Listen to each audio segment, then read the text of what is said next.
Well, hello, my name is Jim Royal. I'm a huge Beatles and Elvis Presley fan and basically classic rock in general. So if you haven't already, please subscribe to my channel. If you could do a thumbs up, that's always most appreciated. Feel free to leave comments. I always enjoy reading them, and go ahead and smash that bell. That'll let you know when new updates pop up. So today, in honor of Paul McCartney's 84th birthday, which he just had on June 18th, 2026, I am going to do a 21st century studio ranking for Paul McCartney. Today's date is June 28th, 2026. I am not going to include any Fireman albums. I'm not including greatest hits, live albums, or classical albums. So that leaves us with 8. Starting from 2001's Driving Rain all the way to 2026's Dungeon Lane. What I did is, in June here this month, I made a point of listening to everything again, and this is not critics' choice or maybe fans' choice. This is my choice as far as today, on today's date, June 28th. Okay, all of these albums I really love a lot. Some I listen to more than others. But these are, like, as far as my listening pleasure, my least favorite to my most favorite. So let's start out with number 8. This is Kisses on the Bottom from 2012. This is technically a masterpiece as far as the production goes. The arrangement is amazing. You have Diane Shure and her jazz backing band backing Paul up on here. He's doing great American standards from the 20s to the 50s, and also dance hall songs that his parents would have listened to. So this is very sentimental for him. Now, I like these songs, but when I listen to these songs, normally I listen to Frank Sinatra, Dean Martin, Peggy Lee, Julie London, Doris Day, people like that. But Paul, he took a crack at it here, and I think he did a phenomenal job. All right, there are 2 originals on the regular edition. One of them is called My Valentine. It's such a wonderful love song that Paul wrote to his 3rd wife, Nancy. And it's called My Valentine, and in fact, it is my favorite song on this album. Eric Clapton plays guitar on it. It's amazing. In fact, I would say this would probably be a classic for Paul McCartney in the 21st century. Paul primarily sings on here. There is just a little bit of these songs where he is playing, but primarily he's the vocalist. He's the crooner. I had said in the past that it sounds like he's kind of whispering. I don't know, maybe he's kind of a little softer, because these are soft, soft songs. So I think that's what he's doing with his voice. Does a great job. There's a bonus track on there for the Target edition called Baby's Request. And it is from Back to the Egg originally. Great job. Back to the Egg is still my favorite, but I like how he adds a coda on this. Different ending. So this is my number 8. My number 7 is, I know it's going to surprise a lot of you, it's New. New was from 2013. The prior album was 2012, so Paul's on a roll here, putting out albums. This one was never my most favorite. It came, I appreciated it. I like the song Save Us, Alligator, Queenie Eye. I love New, it's my favorite song on the album. I like Hosanna. I even like Scared. All these songs are good. It's just, for me, it's just not something I go to that much. He has 4 different producers on here, and you would think the production would be different, that it would have different sounds. It all sounds very similar production, which surprised me. But it sounds too compressed.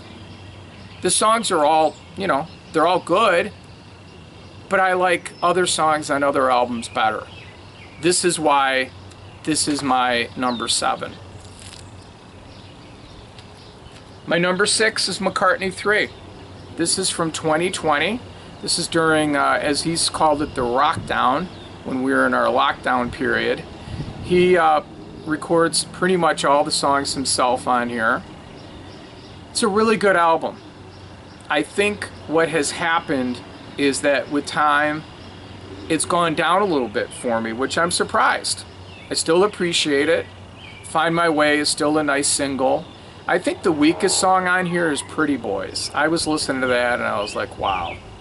Lavatory Lil is really good. Women and Wives, excellent. I love Sliding. The Kiss of Venus, Seize the Day, that Beatles sounding song.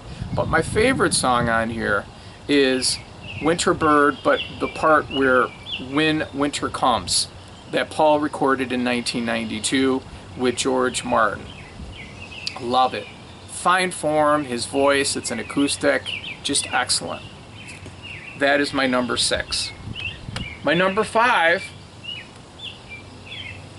Egypt Station from 2018. Really good album. It was a number 1 album. It has 16 songs on the regular version. I know that I and others have said, oh, it's too long. It's great. I put it on and I liked all of it. In fact, it grew on me. I liked it better. I love I Don't Know. I love Come On To Me. Happy With You is excellent. Who Cares is good. For You, I really like. Confidant, that was good about his guitar. People Want Peace. I was surprised. I like that one more. Back in Brazil, a song that would be a weaker song, I actually liked it. I appreciated it. Despite repeated warnings, I liked that too. I thought, I knew it was a political message, but it was put in the context of a sailor on a ship. My favorite, one of them, is the bonus tracks, Nothing for Free, if you get the Target edition. All right. Number 4, I know this is going to surprise many of you. It's Chaos and Creation in the Backyard from 2005. Many of you probably would say this is the best album here. This and maybe Dungeon Lane. As far as my listening pleasure, this is my number 4. I think technically it's a better album than some other ones that I've rated. But I listened to it again and I really liked Fine Line. I loved it. That was the single off of here, the first one. Excellent. I love Jenny Wren. I love English Tea, Too Much Rain. My favorite though on here would have to be Riding to Vanity Fair. This is one of those that Paul did most of the instruments on. And a lot of these albums where he's doing most of the instrumentation, I've noticed a lot of those are kind of more my personal favorites. But that's my number 4.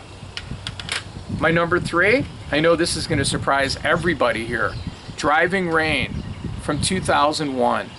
What an excellent record. I'm probably one of the few people that can say that. I love it. You know, when this came out in 2001, I was really excited. I put it on, I listened to it a lot at that time. And then sometimes with things, you don't listen to it as much. 2002, I saw him live in concert the first time and so far the only time. It was great memories for me. I love Lonely Road. I love Driving Rain. I think Rinse the Raindrops is amazing. It's one of my favorite on here. But every single song, I just kept listening. I'm like, all right, I'm waiting for the dud. I'm waiting for the dud. It wasn't. Now, Freedom is probably one of the weaker songs on here. Quickly put together. It's good. I appreciated it more. I love Tiny Bubble. I think that's an excellent tune too. So that's my number 3. Number 2, Memory Almost Full. This is one of those go-tos. I was doing something last night. Like I said, I listened to all of these again. I was doing something last night, working on a project, and I put this on. I liked everything. There's not one bad song on the standard edition on here, the 13 songs. I loved all of it. This is something that might not be technically as good, critically, as Chaos, but I love it more. I love Dance Tonight. I love Ever Present Past. I love Only Mama Knows, Mr. Bellamy, Gratitude, Vintage Clothes. I keep going. That Was Me. House of Wax is probably one of my favorite on here. Really an excellent album. And it was fun listening to these songs like Dance Tonight at the grocery store. Paul was back, and I was happy. His voice is in really good form. The music is good. And it seems like all these songs, they have like different characteristics, and I like that. Well, number one, I'm going to go with Dungeon Lane, 2026. This, I think, is a certified classic. All right?